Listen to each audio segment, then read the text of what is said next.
Hello everyone.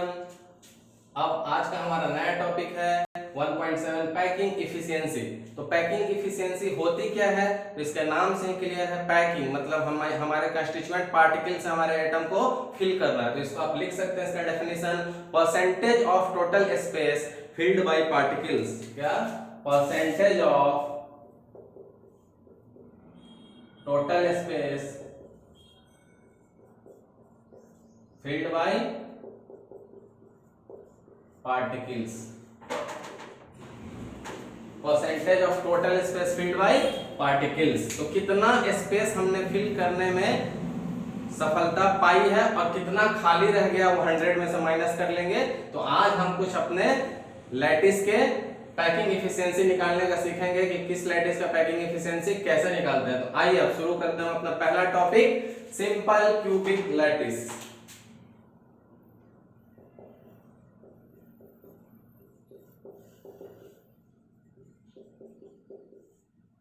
क्या आपका पहला topic simple cubic lattice. That mean to say that we are going to calculate the packing efficiency in the simple cubic lattice। इसका मतलब कि simple cubic का जो lattice है उसमें हमने कितनी सफलता पाई है पैक करने में और कितना हमारा वाइड या एम्प्टी स्पेस रह गया है। तो सबसे पहले इसके लिए हम एक बना लेंगे क्यूब।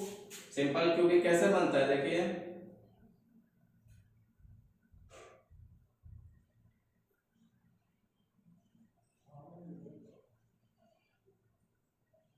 बन गया। सिंपल क्यूबिक में सीपी कहां पे अरेंज रहते हैं बताइए? सिंपल क्यूबिक में सीपी सिर्फ और सिर्फ कॉर्नर्स पे सिचुएटेड होते हैं। तो सारे स्पेस कहां पे जाएंगे? Each and every corners.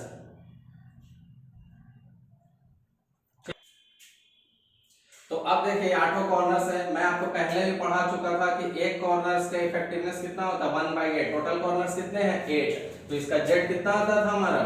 1/8 into 8 is equal to 1।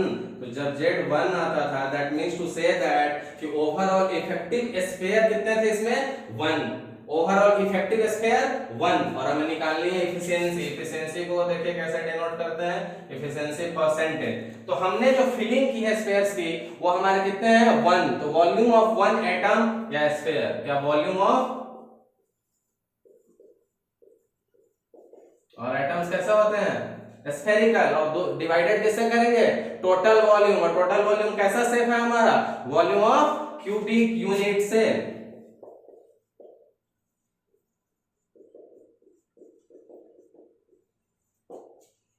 और परसेंटेज फॉर्म में निकालना है तो किससे मल्टीप्लाई कर देंगे? 100। तो एक बार फिर से समझिए क्या है टॉपिक हमारा, पैकिंग इफिशियंसी। पैकिंग इफिशियंसी का मतलब percentage of total space filled by particles. कितना स्पेस फिल करने में हमने सफलता पाई है। किस चीज से फिल कर रहे थे हम? एटम्स। एटम्स कैसे होते हैं? स्फेरिकल। और हमारा क्यूब कैसा है? हमारा क्यूब, सॉरी, ये फिल किसमें करना है? हमें क्यूब में। तो स्फीयर से क्यूब की फिलिंग करनी है। स्फीयर बड़ा नहीं होगा, क्यूब बड़ा होगा क्योंकि स्फीयर से उसको फिल करने की कोशिश में तो जो बड़ी वाली एंटिटी होती है वो डिनोमिनेटर में जाती है और जो छोटी वाली एंटिटी होती है वो ऊपर जाती है। फॉर एग्जांपल, अगर एक बॉक्स में ऐसे 10 डस्टर आएंगे तो एक डस्टर का वॉल्यूम ऊपर, बॉक्स का वॉल्यूम नीचे, तब आपका आंसर आएगा 10। वो बताएगा कि टोटल वॉल्यूम में कितने ऐसे डस्टर्स आ सकते हैं। तो एक डस्टर ऊपर, छोटे वाले न्यूमरेटर में और बड़े वाले डिनोमिनेटर में। यहाँ पे छोटा हमारा स्फीयर है न्यूमरेटर में और बड़ा हमारा टोटल वॉल्यूम ऑफ क्यूब है डिनोमिनेटर में। और 100 से मल्टीप्लाई कर देंगे तो परसेंटेज आ जाएगा। तो टोटल इफिशियंसी परसेंटेज निकालने के लिए आपको ध्यान रखना है कि volume of 1 unit 1 atom. Atom कैसे होते हैं? स्फेरिकल। एटम कैसे होते हैं? स्फेरिकल।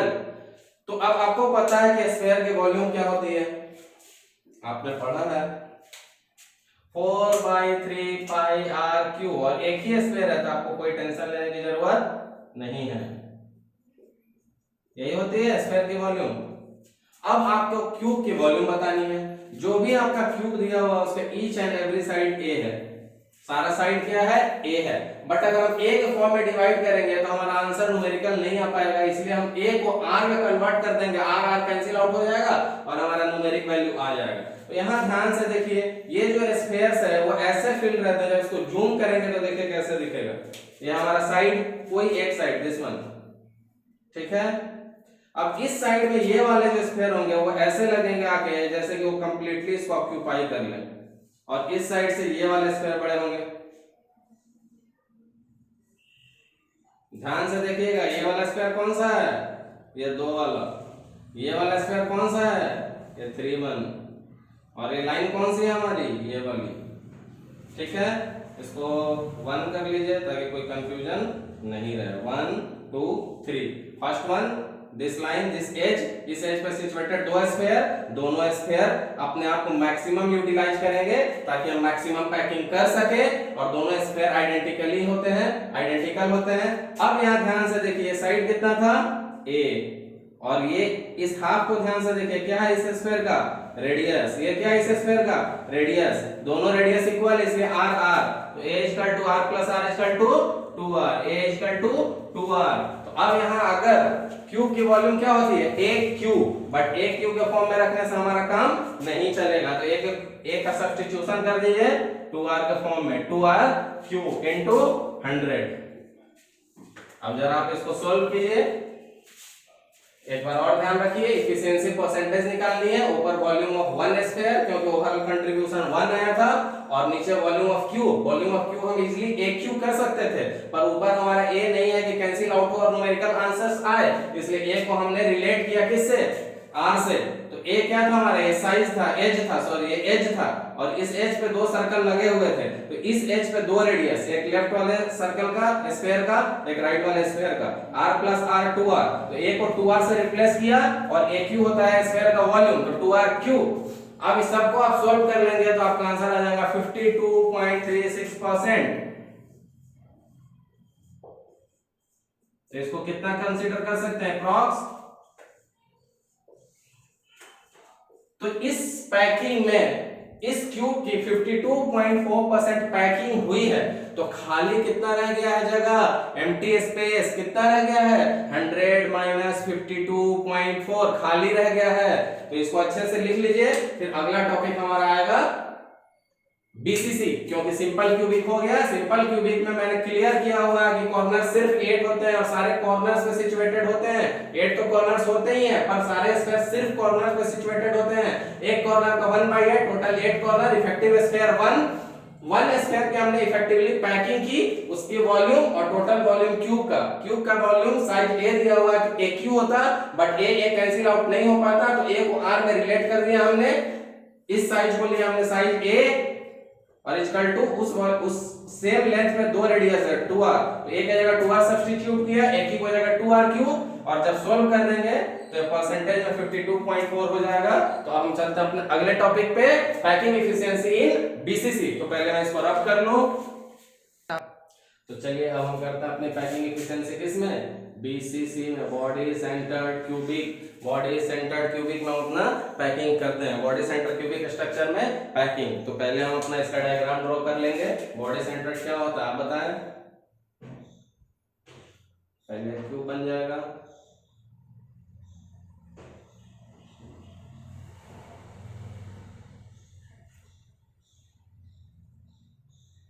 हर कॉर्नर्स पे डाल लीजिए। थोड़ा ये बड़ा है, चाहे तो आप छोटा कर सकते हैं, पर ऐसे कोई बहुत ज्यादा टेंशन की बात नहीं है।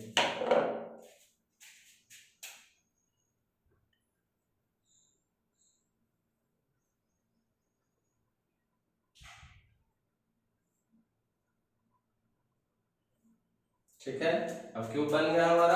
हर कॉर्नर्स पे एक एक रहेगा, बॉडी सेंटर्ड है, हर कॉर्नर्स पे एक एक, 1 2 3 4 5 6 7 8। तो ये तो हमारा सिंपल क्यूबिक में भी यही था। बॉडी सेंटर्ड में क्या ध्यान रखना है कि apart from this 8 corners, 1 sphere will be situated in the body itself. ठीक है, आइए अब मैं आपको आगे बताऊं कि कैसे इसको बनाएंगे। अब इसमें इफेक्टिवनेस निकालेंगे जेड देखिए कॉर्नर्स वही है 1/8 into 8 प्लस एक कहां पे, बॉडी में। बॉडी में जो होता है उसको कहां पे काउंट किया जाता है, कोई भी चीज किसी रूम के बॉडी में होगी तो सिर्फ एक रूम में उसका कंट्रीब्यूशन होता है, तो टोटल 8 वहां पे 1 + 1 = z कितना हो गया 2। एंड ओवरऑल इसमें कितने स्क्वायर की पैकिंग हो गई, 2 स्क्वायर्स की पैकिंग हो गई। अब 2 स्क्वायर की जब पैकिंग हो गई तो हमारा एक काम बच जा रहा है, पहले हम फार्मूला लिख लेते हैं अपना, efficiency percentage is equal to volume of 2 square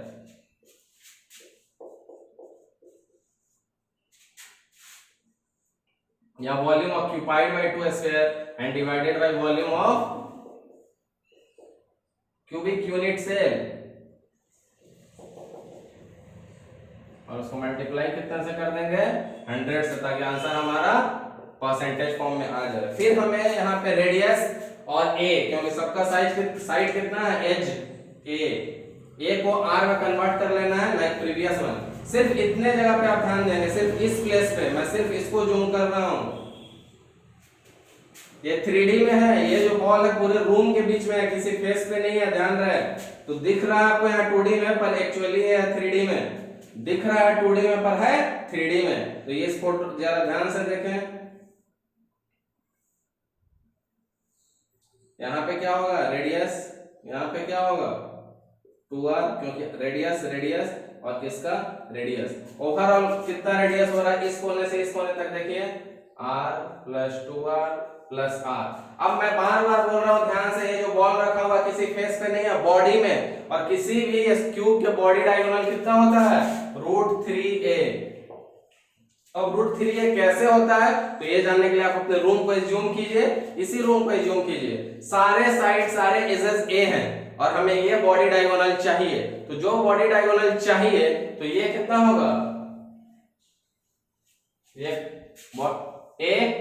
अब नीचे का फ्लोर से डायगोनली नीचे जाएंगे, तो डायगोनल कितना होता है, नीचे वाले फ्लोर का जो स्क्वायर हुआ तो उसका डायगोनल, और फिर छत से इसको मिलाना, पाइथागोरस लगा लीजिएगा तो आ जाएगा √3 है। फिर से इस बात को ध्यान से समझिए, this centre ball is not inside, not on the face of the cube. ये कहां पे है, हमारे अंदर, रूम के अंदर। तो रूम के एक कॉर्नर से डायगोनल अदर कॉर्नर पे, बॉडी डायगोनल पे, जब इस तीनों बॉल की फीलिंग देखेंगे, ये कॉर्नर वाली, ये नीचे वाली, ये बीच वाली, तो ओवरऑल रेडियस तो 4r आएगा, बट ये जो बॉडी डायगोनल है वो कितना आएगा। तो इस बॉडी डायगोनल को निकालने के लिए ये दीवार का साइज एज, फिर नीचे का फ्लोर का डायगोनल √2a, और जब इसको कैलकुलेट करेंगे पाइथागोरस से तो √3a। तो क्या हमारा आंसर आया, 4r is equal to √3a। so r is equal to √3/4a। r को किस फॉर्म में निकाल लिया हमने, रिलेशन a के साथ।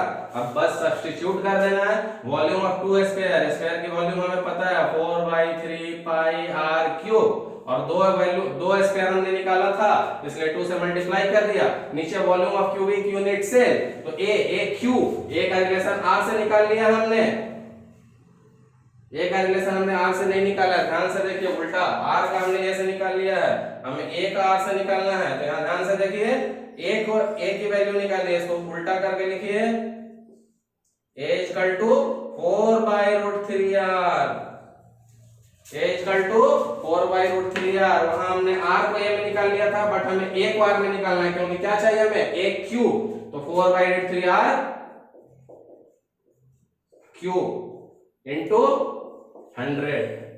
सोल्व कीजिए, आंसर कितना आएगा, तो ये एफिशिएंसी आएगी आपकी 68%।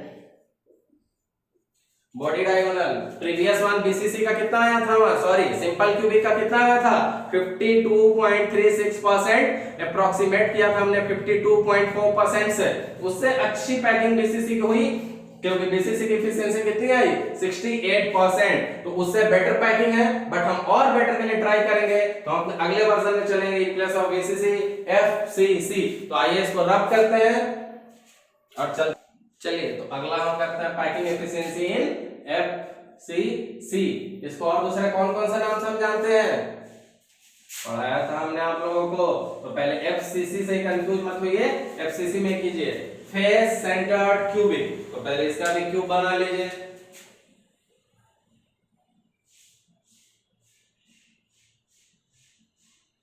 बन गया क्यूब। एफसीसी में सीपी कहां पे रहते हैं, तो आपको पता है कि 8 कॉर्नर्स पे तो रहेंगे ही, 1 2 3 4 5 6 7 8, सारे 8 कॉर्नर्स ऑक्यूपाइड हो गए। अब बच क्या गया, F F for face, face कितने होते हैं क्यूब में 6, देखिए कहां कहां पे, left one, right, up, down, back, front, तो 6 फेस भी हैं, इनको थोड़ा सा मैं शेडेड कर दूंगा ताकि वो कॉर्नर वाले से अलग दिखें।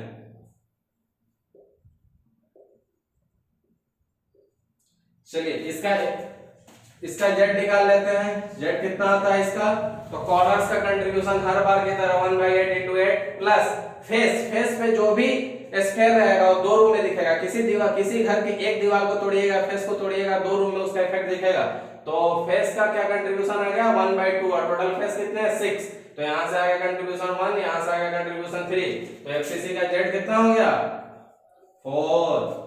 अब हमें फार्मूला फिर से लिख लेंगे, फार्मूला क्या है हमारा, efficiency percentage is equal to 4 volume occupied by 4 sphere divided by volume of unit cell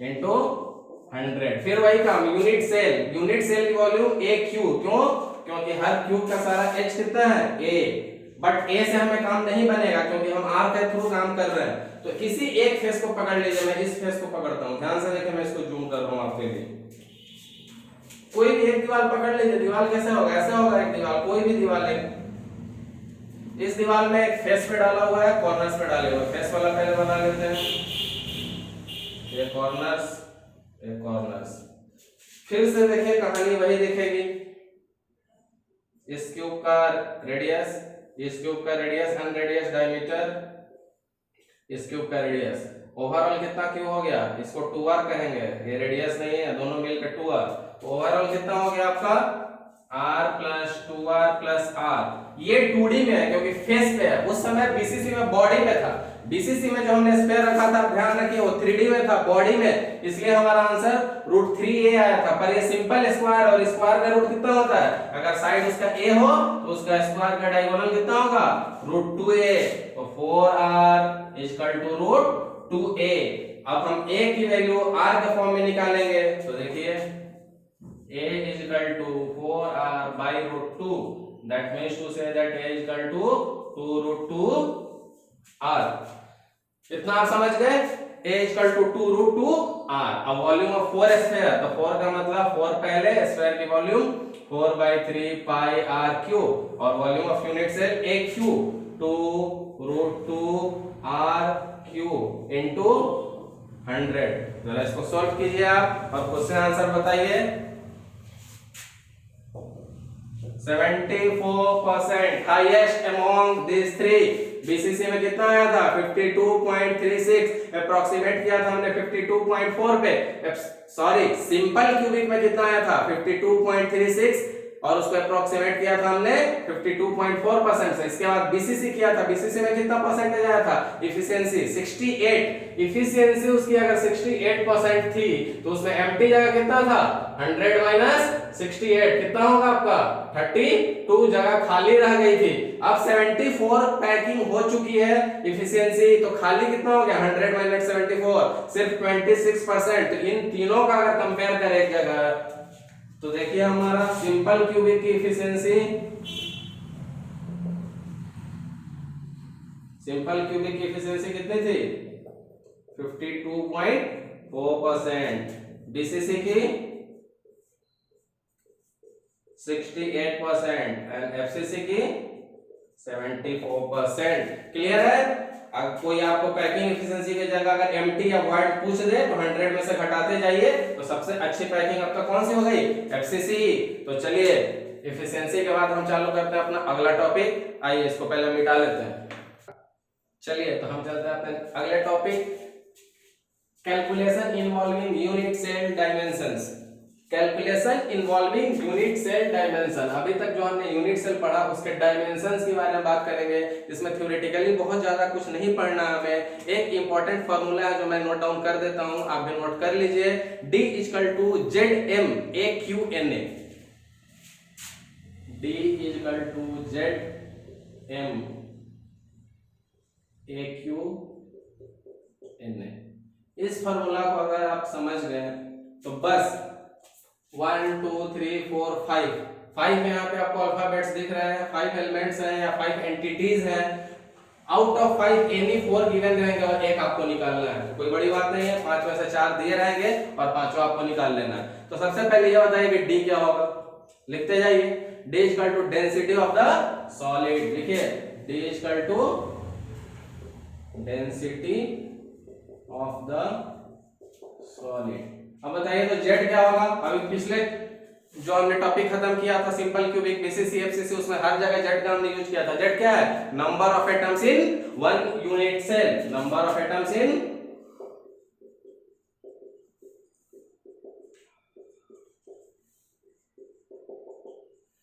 याद कीजिए पिछला टॉपिक में सिंपल क्यूबिक में जेड कितना था हमारा 1/8 into 8 1।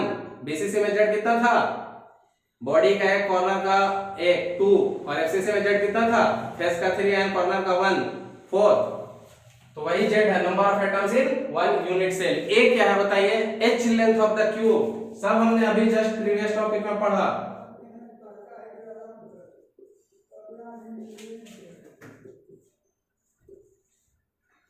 H length of the cube. M क्या है, एम छूट गया हमारा, मोलर मास।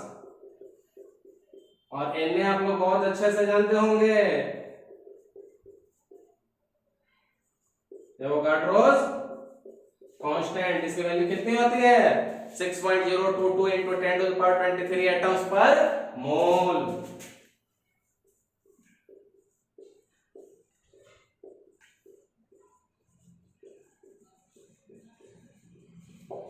तो एक बार फिर से मैं आपको बोलता हूं कि हमारा टॉपिक है calculation involving units and dimensions. Dimension से रिलेटेड हमें कैलकुलेशंस करनी होगी। एक ही फार्मूला है, d equal to zm divided by aq into na, where d equal to density of solid, z equal to number of atoms in one unit cell, a equal to edge length. याद कीजिए हमारा जो cube रहता था, तो इसके as को हम क्या लेते थे, a, वही a है। और na क्या है, एवोगाड्रोस कांस्टेंट। उसकी वैल्यू कितनी है 6.022 into 10 to the power 23 atoms per मोल।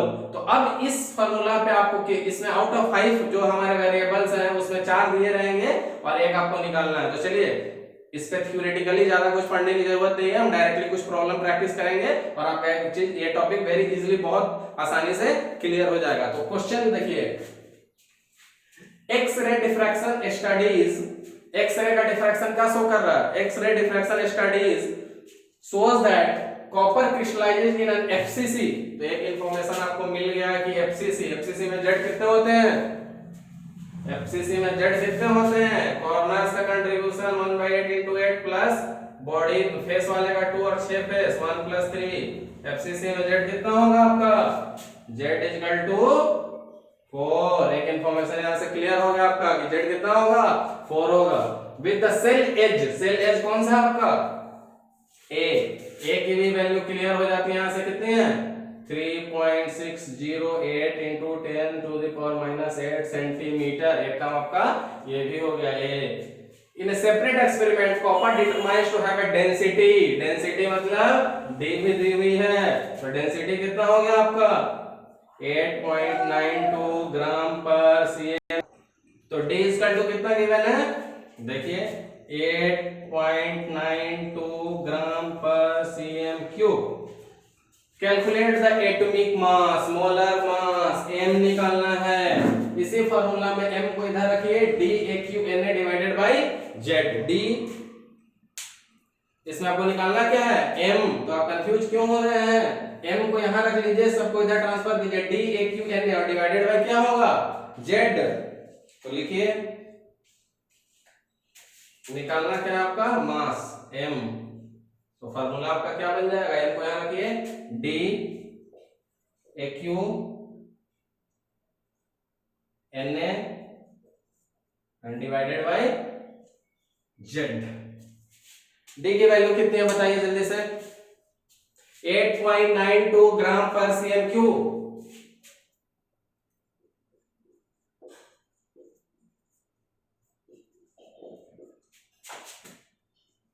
ए की वैल्यू बताइए 3.608 into 10 to the power -8 cm cube.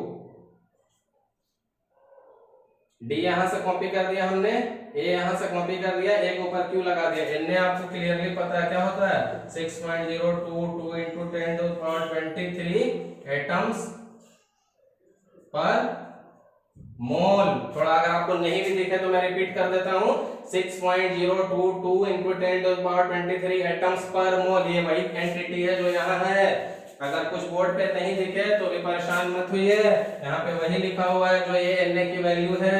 और डिवाइड किससे कर देना है, Z से। Z कितना है हमारा 4, और उसकी यूनिट क्या होगी, 4 क्या आया था, एटम्स। तो एक बार फिर से आप देखिए फार्मूला क्या रहेगा आपका, D equal to sorry M equal to D Na AQ divided by Z। इस फार्मूला पे काम करना है आपको, क्योंकि निकालना आपको m है और ये सारी चीजें आपको गिवन डेटा में है। तो d की वैल्यू क्या थी, देखिए 8.92 ग्राम पर cm क्यूब। a की वैल्यू क्या थी, 3.608 into 10 to the power minus 8 cm, और ओवरऑल q और Na की वैल्यू क्या है, 6.022 into 10 to the power 23 atoms per mole. और डिवाइड किससे करना है, Z क्या हमारा 4 एटम्स। इन सबको कैलकुलेट कीजिए और देखिए आंसर कितना आ रहा है, सबको कैलकुलेट कीजिएगा तो आंसर आएगा 63.1 ग्राम पर मोल।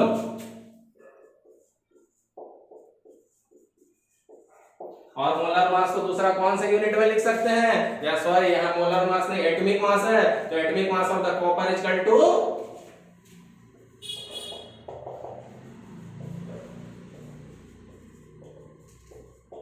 AMU को कैसे लिखते हैं, U।